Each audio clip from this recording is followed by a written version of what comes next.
Hello, and welcome. Today we are going to talk about controllers, and controllers specifically for fighting games.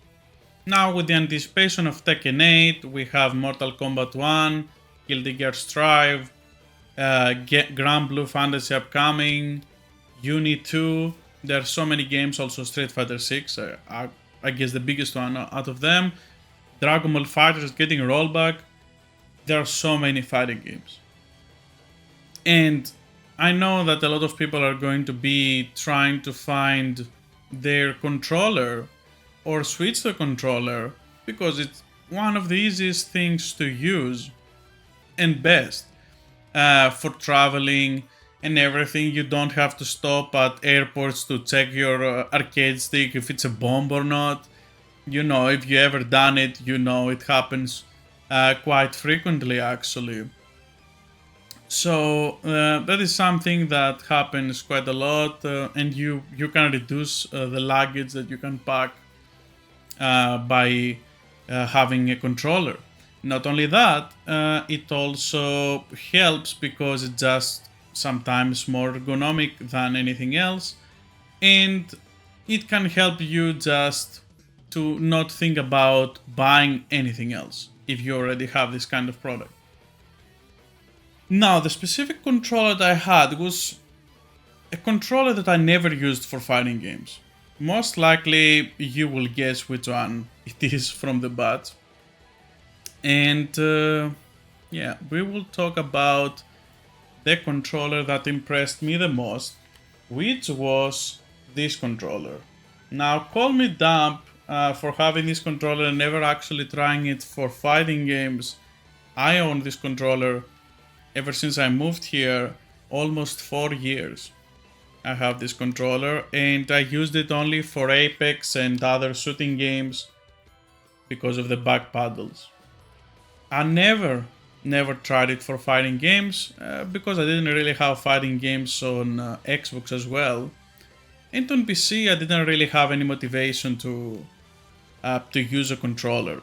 But now with Tekken 8 I was thinking, maybe I should give a try to controllers because I never really gave a fair chance to controllers for fighting games because I always had an arcade stick or I had later on a hitbox, and the controllers I kinda ignored them. So let's talk about what makes this controller great. I'm gonna play some footage from what I have captured here, and you will be able to see for yourself. Now I have this controller connected to the Steam Deck, as you can see there with the connection, and it should start playing. I can do DB just fine, just testing a little bit, going far and back with the teleport thing it has, and as you can see, yep, you can still like chain link just fine. But what really shines in this controller is the way that you move. Like, if you ever used a controller like the DualShock or the DualSense now and other kind of controllers with the D-pad, it always feels like it is a battle with your hand and whatever is getting in contact with. In this specific situation, it was getting in contact with the D-pad and its material, right? But because this is a flat disc, it is not like that. So you can see like the U pivot around the disc that is almost flat, but it is in a way on your head that you know where you are because of the bumps that it has there. And it helps you a lot to just do circular motions, like that is why also a reason that I showcase here King of Fighters, because on King of Fighters you have to do some obscure things, and that is why I mostly showed that one. Now let's go on and see what I had on Strive. On Strive, I tried a little bit the air dashes because people would want to know how it goes with the diagonals. So let's check it out here. I checked it with Sin, and obviously this is not live footage. I just took the video and to show it here. And I tried to do supers, I think. Oh no, here, just try the buttons. Because I didn't remember, I hadn't boot up Strife for a while. And it is obvious that this D-pad was the biggest surprise for me, because the paddles are cool, it's extra buttons, and other stuff that it has are cool as well, but nothing is as cool as this D-pad for 2D fighting games. It is really like glorious. You just press it, like the travel distance is really low, and the way that you move it, it feels natural. You don't feel like you're missing inputs. And because in your head, when you're rotating your finger around this disc, in your head you know where you are. You know if you're going up, you know if you're going down, because of the pivoting of the controller. It is something that no one really speaks about. And look just how I saw. It's just very low distance that you have to do, and the pivoting, because you pivot the controller, it helps do the motions really fluidly. Now, what I'm trying to show here is that you don't really come in contact with anything bad here. And now let's go to Street Fighter. Let's check Street Fighter out as well.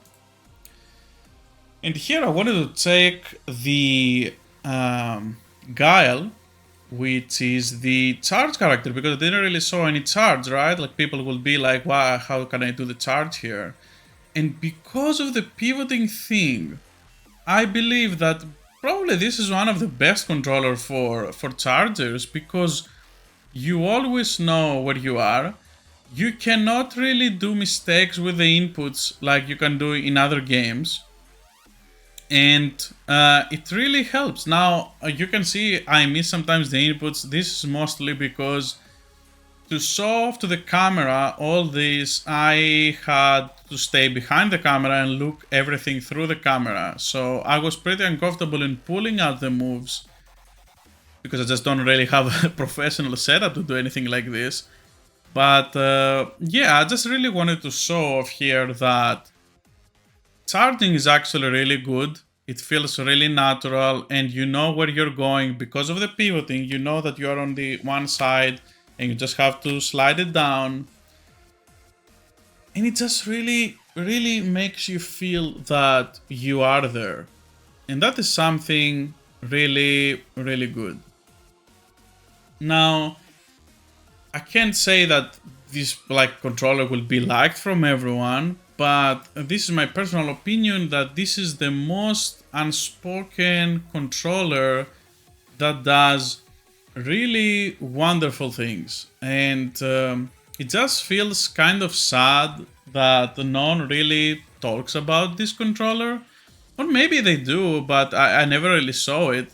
If you see most of the conversation, because most people are on PlayStation that play fighting games, they will always talk about the DualSense Edge, and I actually feel the DualSense Edge is just like a scam. Like, the D-pad didn't change, the buttons didn't change. Why are you buying that controller for fighting games? I don't even know. Outside of the latency, because I know that it's the best input lag controller that can have. But what can you do if the D-pad is not as good? And as you can see here, I'm trying to push to get any extra inputs. I'm trying to push the pivot here, because that is usually what controllers get wrong with disc D-pads. Like this one from Razer. This controller is great. It has the 6 face buttons here. It is like a really good controller. I really wanted to like this controller. But believe me, even with the 3D printed pivot here, even if it's clicky, it's just nowhere as comfortable as the disc D-pad that you have on the Elite. I believe probably because it also is metal, this doesn't really bend to your will. It doesn't get worn out like plastic does, because this is just plastic, right? On the Razer controller. And you can feel it. It just fights. It sticks and fights to your skin here on your thumb.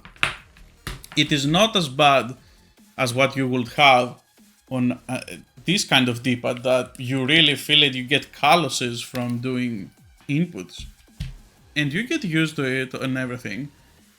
But with how bad this D-pad is, because it's loose and how many misinputs you can get, I truly believe it's time for people to just try and check different controllers and experiment. Learn more things about the controllers. Now, I have all these controllers, as I showed before, in here. Not for fighting games, right? I have only the Razer one for fighting games, and everything else is because I wanted to get something else. For example, on this controller, I wanted to have something for Switch to be like the SNES controller to play Super Mario, and I got this. Then I wanted to get a different kind of form factor of Pro controller. So this one is really good, but not really good for fighting games, because the form factor is here, and the way, because it's smaller, the way that you grip it is just not as good as you could play better fighting games on this one. Now, you could say, why not use this controller, right? This has the disc D-pad, but actually not. If you look closer into this bad boy, you can see that it has this kind of more defined D-pad here. It has a more defined D-pad. And you may ask yourself, why is that? It is because this controller here lets you change. This is a metallic magnetic part. You can remove it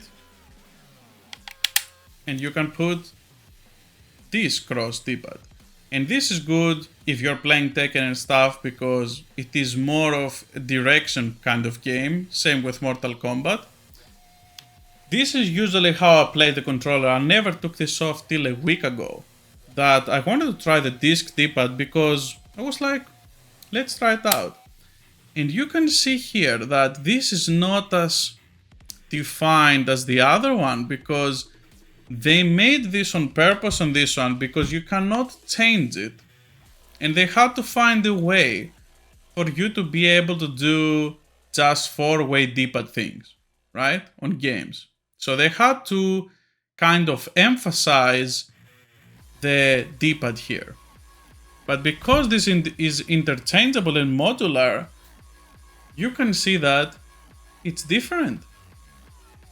And when you remove this, you can see the D-pad. You can see it, and if you want the hearing test as well, it is clicky D-pad.